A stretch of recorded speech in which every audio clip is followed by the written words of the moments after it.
चला तर आज आपण सुक्की भेळ बनवूया। किती छान अशी झालेली आहे बघा, तोंडाला पाणी लगेच येते भेळ म्हटलं की।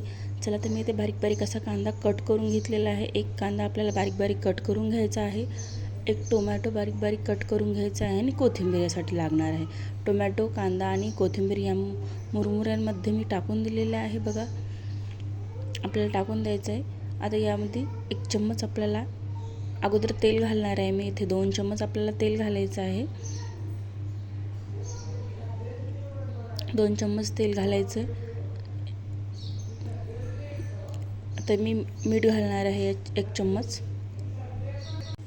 मीठ घातलेलं आहे। आता एक लाल तिखट घालू, 1 चम्मच मी लाल तिखट घालणार आहे आणि 1 चम्मच थोडं शुग्गी आपल्याला चुटकीभर इथे हळद टाकायची आहे। आता हे आपल्याला सर्व एकजीव करून जिरं पावडर टाकायचं आहे यामध्ये। आता हे आपल्याला सगळं एकजीव, एक जिरं पावडर टाकलेलं आहे मी 1 चम्मच।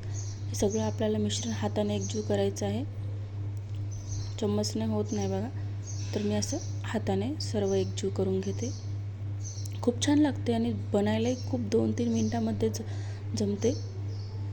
खूप छान लागते, एक वेळेस नक्की बनवा।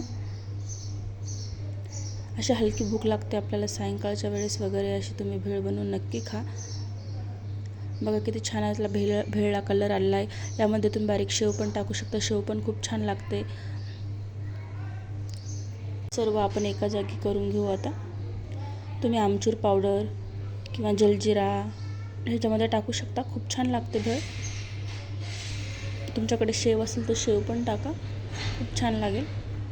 आता मी ते लिंबू टाकते बघा अर्ध, याने मस्त आंबट तिखट अशी टेस्ट येईल छान। एक वेळेस नक्की तुम्ही बनवा। व्हिडिओ आवडला असेल लाईक शेअर करा, सबस्क्राईब करा चॅनलला।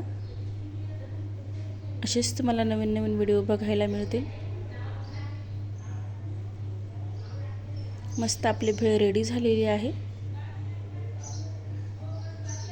बघा, किती छान आपली भेळ झालेली आहे